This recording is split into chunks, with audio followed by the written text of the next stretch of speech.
as far as mid-season finales for The Walking Dead go, it could have been a lot more traumatizing. So I realized I didn't review the last episode before the mid-season finale of The Walking Dead. I had surgery. It was a whole thing. I don't want to go back, so I'm just gonna review the mid-season finale and then go forward from there. So starting off, Siddiq being killed by Dante, who was a plant, by Alpha and the Whisperers. Oh my god!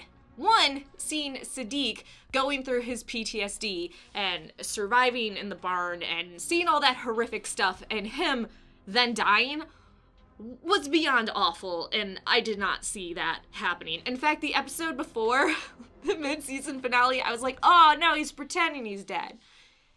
He'll be back. And he was back. As the undead. And him going for his baby to munch on Coco was also very terrible.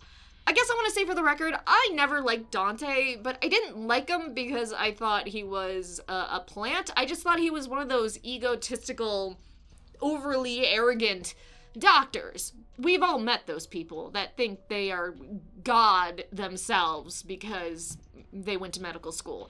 And he just was overly flirtatious, and I was just...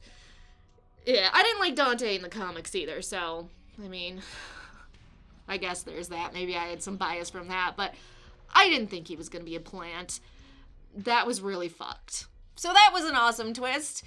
Thanks, The Walking Dead, for giving me even more trust issues. I'm really happy Rosita didn't die, and the only reason why they were getting sick was from contaminated water, which could have killed a lot more people. I mean, that old woman having the pillow put over her face by Dante was also traumatizing. I'm gonna stop talking about him besides saying, Gabriel, thank you so much for just shanking that bitch.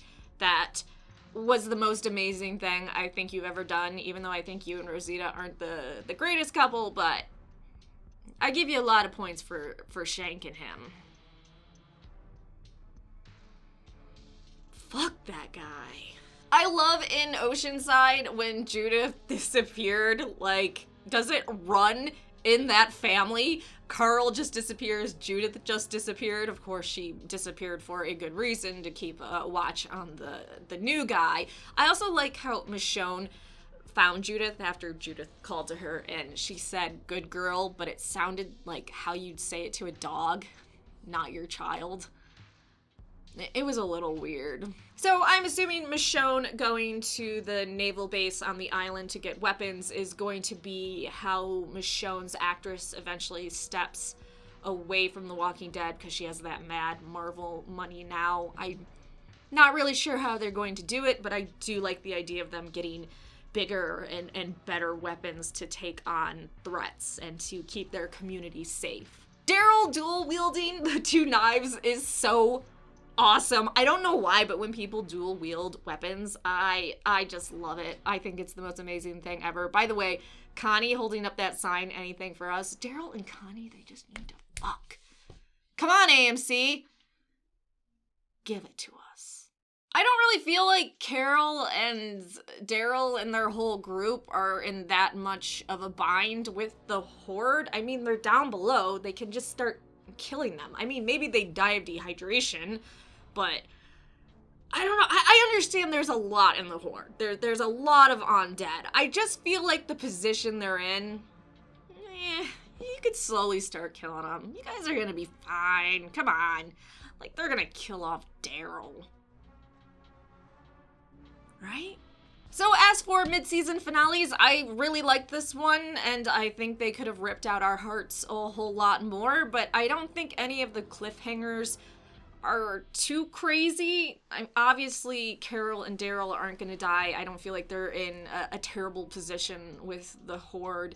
Michonne, I would be more worried about her, honestly, but besides that, I don't know. I think they're all in good shape. By the way, where's Negan? I want more Negan. But you can let me know what you thought about the mid-season finale and even the episode before that. Oh, by the way, I am bruised all over my arms from surgery and stuff, so I'm not a case of domestic abuse. Even if you wish I were. Just want to let you know so you don't randomly see bruises on my arm and are like, what's going on? Nothing's going on. Just a lot of IVs, and I bruise just by looking at me funny. So like, subscribe, come back for more videos.